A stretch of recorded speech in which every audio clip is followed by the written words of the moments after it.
Gun firing ವಿಚಾರಕ್ಕೆ ಜನಾರ್ದನ ರೆಡ್ಡಿ ಪತ್ರವನ್ನ ಬರೆದಿದ್ದಾರೆ. ಸಿಎಂ ಗೃಹ ಸಚಿವರು ಡಿಜಿಐಜಿಗೆ ಜನಾರ್ದನ ರೆಡ್ಡಿ ಪತ್ರವನ್ನ ಬರೆದಿದ್ದಾರೆ.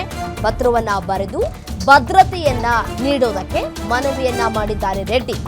ಝೆಡ್ ಶ್ರೇಣಿಯ ಸೆಕ್ಯೂರಿಟಿ ನೀಡುವಂತೆ ಮನವಿಯನ್ನ ಮಾಡಿಕೊಂಡಿದ್ದಾರೆ ರೆಡ್ಡಿ. ಶಾಸಕ ನಾರಾ ಭರತ್ ರೆಡ್ಡಿ ಮತ್ತು ಗೂಂಡಾ ಸಹಚರರಿಂದ ಹತ್ಯೆಗೆ ಪ್ರಯತ್ನಗಳಾಗಿದೆ. ಬಂದೂಕು ಮತ್ತು ಪೆಟ್ರೋಲ್ ಬಾಂಬ್ ಬಳಸಿ ಹತ್ಯೆಗೆ ಪ್ರಯತ್ನಿಸಿದ್ದಾರೆ. ಹೀಗಾಗಿ ಕಾನೂನು ಸುವ್ಯವಸ್ಥೆ ವೈಫಲ್ಯ ಆಗಿದೆ ಅಂತ ಜನಾರ್ದನ ರೆಡ್ಡಿ ಪತ್ರವನ್ನ ಬರೆದಿದ್ದಾರೆ. ಈ ಪತ್ರದಲ್ಲಿ ನನಗೆ ಮತ್ತೆ ನನ್ನ ಕುಟುಂಬಕ್ಕೆ ಝೆಡ್ ಸೆಕ್ಯೂರಿಟಿ ನೀಡಬೇಕು ಅಂತ ಹೇಳಿ ಆಗ್ರಹಿಸಿದ್ದಾರೆ. ಘಟನೆಯ ವಿವರವಾದ 5 ಅಂಶಗಳನ್ನ ಉಲ್ಲೇಖವನ್ನ ಮಾಡಿದ್ದಾರೆ ರೆಡ್ಡಿ. ಕರ್ತವ್ಯ ಲೋಪ ಎಸಗಿದ ಅಧಿಕಾರಿಗಳ ಕ್ರಮಕ್ಕೂ ಕೂಡ ಪತ್ರವನ್ನ ಬರೆದಿದ್ದಾರೆ. ಆ ಒಂದು ವಿಚಾರವನ್ನು ಕೂಡ ಅವರು ಪತ್ರದಲ್ಲಿ ಉಲ್ಲೇಖ ಮಾಡಿದ್ದಾರೆ.